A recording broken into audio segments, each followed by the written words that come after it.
예레미야 15장 14장 13절에서 22절 말씀. 예레미야 14장 13절에서 22절 말씀입니다.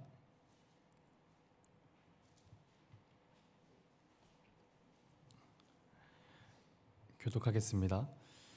이에 내가 말하되 슬프도소이다. 주 여호와여 보시옵소서. 선지자가 그들에게 이르기를 너희가 칼을 보지 아니하겠고 기근은 너희에게 이르지 아니할 것이라. 내가 이곳에서 너희에게 확실한 평강을 주리라 하나이다. 여호와께서 내게 이르시되 선지자들이 내 이름으로 거짓 예언을 하는도다. 나는 그들을 보내지 아니하였고 그들에게 명령하거나 이르지 아니하였거늘 그들이 거짓 계시와 점술과 헛된 것과 자기 마음의 거짓으로 너희에게 예언하는도다. 그러므로 내가 보내지 아니하였어도 내 이름으로 예언하여 이르기를 칼과 기근이 이 땅에 이르지 아니하리라 하는 선지자들에 대하여 여호와께서 이와 같이 말씀하셨노라. 그 선지자들은 칼과 기근에 멸망할 것이요 그들의 예언을 받은 백성은 기근과 칼로 말미암아 예루살렘 거리에 던짐을 당할 것인즉 그들을 장사할 자가 없을 것이요 그들의 아내와 아들과 딸이 그렇게 되리니 이는 내가 그들의 악을 그 위에 부음이니라. 너는 이 말로 그들에게 이르라. 내 눈이 밤낮으로 그치지 아니하고 눈물을 흘리리니 이는 처녀딸 내 백성이 큰 파멸 중한 상처로 말미암아 망함이라. 내가 들에 나간즉 칼에 죽은 자요 내가 성읍에 들어간즉 기근으로 병든 자며 선지자나 제사장이나 알지 못하는 땅으로 두루 다니도다. 주께서 유다를 온전히 버리시나이까? 주의 심령이 시온을 싫어하시나이까? 어찌하여 우리를 치시고 치료하지 아니하시나이까? 우리가 평강을 바라도 좋은 것이 없고 치료받기를 기다리나 두려움만 보나이다. 우리 조상의 죄악을 인정하나이다. 우리가 주께 범죄하였나이다. 주의 이름을 위하여 우리를 미워하지 마옵소서. 주의 영광의 보좌를 욕되게 마옵소서. 주께서 우리와 세우신 언약을 기억하시고 패하지 마옵소서. 이방인의 우상 가운데 능히 비를 내리게 할 자가 있나이까? 하늘이 능히 소나기를 내릴 수 있으리이까? 우리 하나님 여호와여 그리하는 자는 주가 아시니까? 그러므로 우리가 주를 앙망하옵는 것은 주께서 이 모든 것을 만드셨음이니라 하니라. 아멘. 당시 하나님의 마음을 아프게 한 것은 이스라엘 백성이 하나님께 대해 불순종하거나 또 언약에 신실하지 않았다는 점도 있지만 또 다른 것 하나가 더 있는 것으로 보입니다. 바로 거짓 선지자들의 존재인데요. 매일 새벽 예배 이 매일 성경의 본문을 따라오는 성도님이라면 누구든지 누구보다 확실하게 느끼시는 것처럼 하나님께서는 지금 예레미야 선지자에게 비슷한 메시지를 반복해서 전달하고 계시죠. 여하튼 하나님께서는 확실하게 예레미야에게 말씀하셨습니다. 이스라엘을 향한 심판이 있을 것이고 또 그 심판은 하나님과 그들이 맺은 그 언약에 대한 백성들의 불성실함, 불순종함 때문이라는 거죠. 하지만 거짓 선지자들이 말하는 하나님의 메시지는 예레미야가 전하는 내용과 확연하게 달랐습니다. 그 말에 대해 예레미야가 13절에서 이렇게 소개합니다. 이에 내가 말하되 슬프도소이다. 주 여호와여 보시옵소서.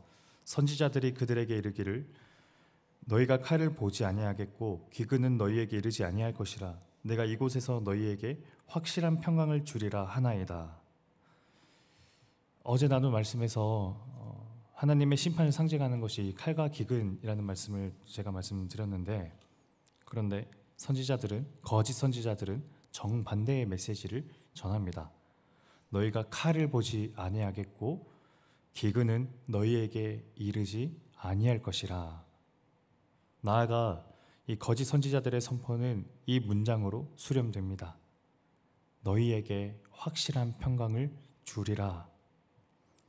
심판을 철저하게 부정하고 있는 거죠. 예레미야도 이들의 존재에 대한 난감함을 여러 차례 표현하기도 했지만 하나님께서도 이들이 난감하신 것은 마찬가지였습니다. 14절 여호와께서 내게 이르시되 선지자들이 내 이름으로 거짓 예언을 하도다. 나는 그들을 보내지 아니하였고 그들에게 명령하거나 이르지 아니하였거늘 그들이 거짓 계시와 점술과 헛된 것과 자기 마음의 거짓으로 너희에게 예언하는도다. 한 사람이 선지자, 예언자라는 자격을 또 직분을 얻는 자격으로는 첫 번째 하나님의 부르심이 있어야 하고 또 두 번째 그를 향한 분명한 하나님의 말씀이 있어야 하는데 이 두 가지가 필수적으로 갖추어야 할 자격인데 하나님께서는 그 거짓 선지자들의 자격 없음에 대해서 확실하게 말씀하시죠. 나는 그들을 보내지 않았다. 두 번째, 나는 그들에게 명령하거나 어떤 말도 하지 않았다. 그런데도 그들은 거짓 계시, 점술, 헛된 것, 자기 마음의 거짓이라는 재료로 마치 자신에게 분명하게 하나님께서 말씀하셨다는 식으로 어떤 거짓으로 된 요리를 만들어 백성들에게 건넨다는 거죠. 그러니까 거짓 선지자들의 문제는 하나님의 말씀을 있는 그대로 혹은 이 있는 그대로를 왜곡해서 전한 것이 문제가 아니라 아예 처음부터 하나님께서 말씀하시지 않았는데도 자신의 생각을 마치 확실한 하나님의 생각처럼 전했다는 것, 그것이 하나님의 뜻이라는 식으로 말한 것입니다.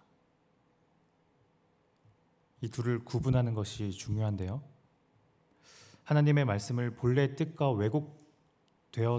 왜곡되게 전하는 것은 물론 그 의도를 따져볼 수는 있겠으나 아예 처음부터 정확한 하나님의 뜻이 밝혀진다면 자신의 착각을 돌이킬 수 있겠죠. 하지만 아예 처음부터 들리지도 않은 하나님의 말씀을 확실하게 들은 것처럼 전하는 것은 처음부터 하나님의 뜻과 계획보다는 자신의 생각이 또 자신의 의도가 더 앞서게 됩니다. 그래서 저는 그 거짓 선지자들의 그 거짓 예언, 그러니까 확실한 평강을 주겠다라는 그 말의 의도가 무엇인지 좀 궁금해지는데요. 왜 그들은 실제로 받지도 듣지도 않은 하나님의 말씀을 정말 그런 것처럼 백성을 속이면서까지 그렇게 예언하는 걸까요?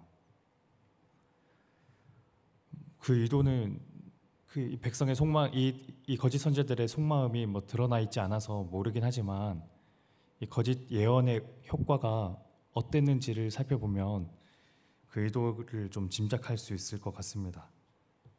아마도 거짓 선지자들의 선포는 예레미야의 선포, 그러니까 심판을 선포하는 것과는 달라서 백성들의 마음을 안심시키고 또 평안을 주었을 겁니다. 전쟁은 일어나지 않을 것이고 이방 군대의 침략은 일어나지 않을 것이며 설령 전쟁이 일어난다 해도 우리는 그것을 잘 막을 수 있다는 식의 선포는 확실히 하나님의 심판으로 인해 전쟁이 일어나고 또 이방 군대가 침략해오고 이 땅이 황폐해질 것이다 라는 선포와는 달리 백성들의 마음을 안정되게 만들었을 겁니다. 그럴수록 전쟁과 심판을 말하는 예레미야를 향한 백성들의 호의와 인정은 줄어들고 평강을 선포하는 거짓 선지자들을 향한 백성들의 마음은 더욱 커져갔을 거죠. 그러니까 거짓 선지자들은 자신의 인정과 존재 욕구를 충족시키기 위해 하나님의 이름을 망령되게 사용한 겁니다. 내가 사람들에게 받아들여지기 위해서, 내가 잘하는 것에 인정받기 위해서, 그렇게 해서 내가 살 가치가 있고 존재할 가치가 있다는 사람임을 증명하기 위해 하나님의 말씀을 끌여다가 이용하는 거죠. 저는 바로 이 점이 하나님께서 예레미야서에서 백성들을 향한 엄중한 심판을 하나님이 선포하는 동시에 거짓 선지자들을 향한 심판을 동시에 담아내는 것으로 느껴집니다. 거짓 선지자들이 선포하는 평강이라는 것은 당장 백성들의 마음에는 위안이 되겠으나 그건 말 그대로 거짓이어서 그게 백성들에게 널리 전해질수록 백성들은 하나님의 심판을 통해 자기 자신을 성찰할 기회를 잃어버리죠.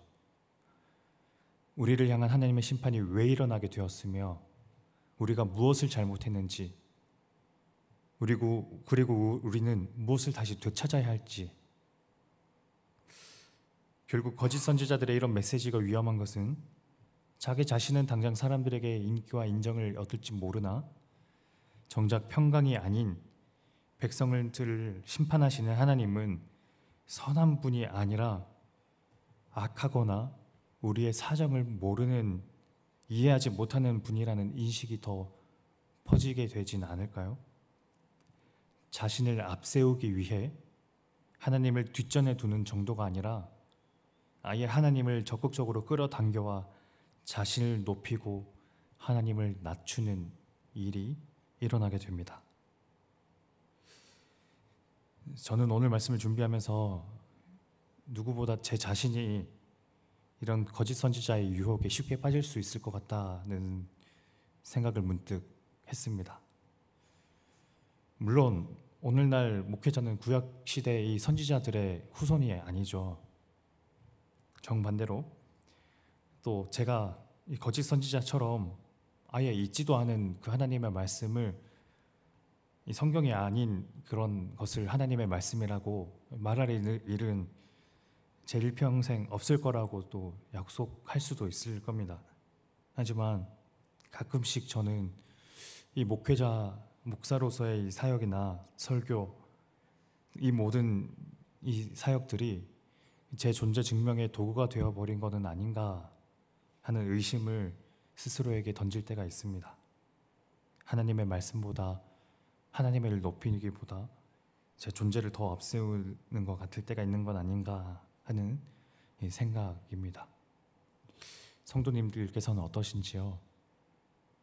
하나님께서 저를 위해 존재하는 분이라고 생각하시는지, 혹은 나는 하나님을 높이기 위해 존재하는 사람이라고 생각하든지, 이 둘의 차이를 구분하고 또 돌아보면서 나는 둘 중 어디에 더 가까운지 돌아보면 좋겠습니다.